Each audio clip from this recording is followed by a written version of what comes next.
A very simple question. Is Britain really overcrowded?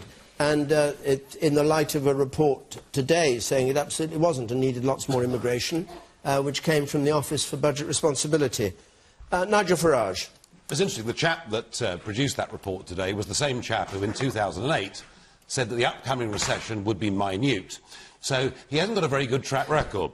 Look, if you fly into Gatwick, you'll see lots of green spaces. That is certainly true.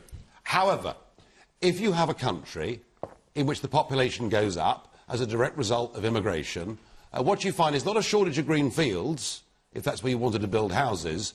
You find a shortage of primary school places. You find a shortage of GP surgeries. You know, we have fewer GPs per head than any other country in Europe today. You find congestion, whether it's on the roads or the London Underground or wherever you go. And what you find is that actually you're constantly playing catch-up, and really the general quality of life for the massive population has gone down. So I think those comments today were wholly irresponsible. And what we've seen, I mean, it's quite interesting to think that, you know, in 1990, the population of this country was 55 million.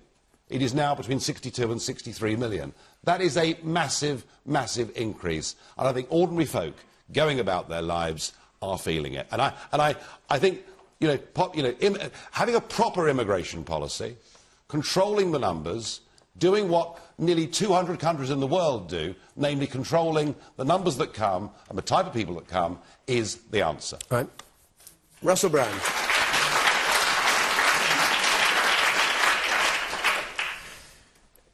I sometimes feel worried about you, Nigel Farage. But the reason I feel worried is because I know a lot of people are frightened in our country. I know a lot of people are feeling afraid and frustrated.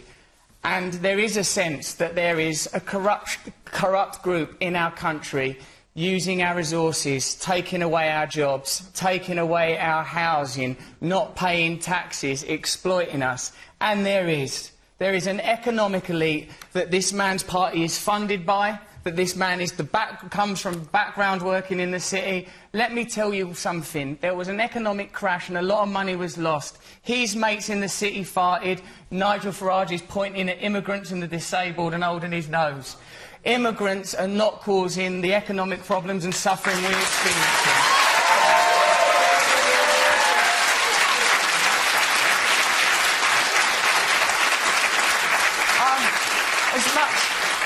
As much as any of us, I enjoy seeing Nigel Farage in a boozer with a pint and a fag, laughing off his latest scandals about breastfeeding or whatever. I enjoy it.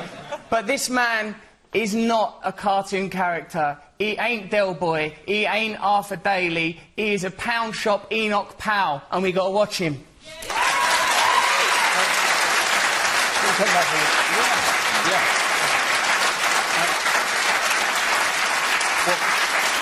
Well, Russell, that's all well and good, and you've got your point of view. The question was, is Britain overcrowded? And do you think I'm wrong? I mean, do you not think... Nigel, can I not be more clear, mate? I think you're wrong. I come from the kind of community... This is called Question Time, this programme, right? Well, tonight you could have another name. And what happens is... Members of the audience ask questions, and we're expected to answer them. You haven't answered this lady's question. Do you think Britain's overcrowded and there is a strain on public resources and people's quality of life? We need more money for public resources. Well, where's it going to come from? It's not overcrowded. It's going to come... I'm so glad you asked, mate. Since the financial crash, banker bonuses have exceeded £80 billion. George Osborne, your Chancellor, campaigned to stop caps being placed on banker bonuses. At the same time, there were austerity cuts against the poorest among us, the disabled, people that we need to be looking after. We need to close tax loopholes which are exploited by big corporations. There's money. I've got money now. I've seen rich people. There's plenty of money out there. It's just not being distributed.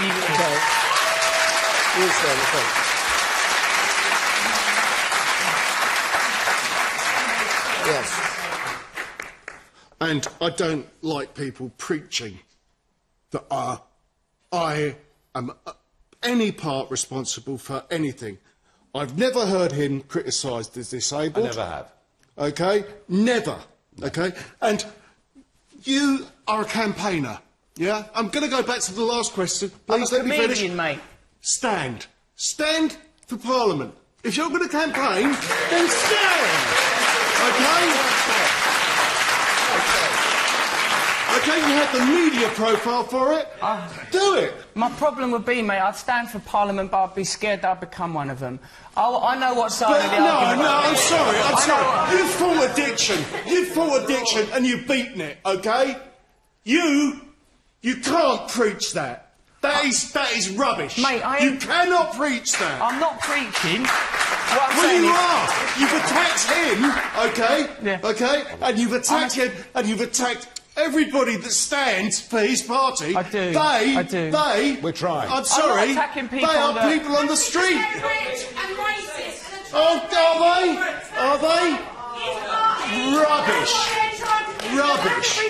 I'm sorry, but at the end of the day, it's the general public that are standing for him. Trying to blame immigrants for the cutbacks because of his rich bank of Russell, you've got some voters here, mate. You ought to stand. I mean, these are your voters. They're lovely people, aren't they? They're lovely people. I just hear for a voice up here. You, sir, on the gangway. Behave yourself over Yeah. there.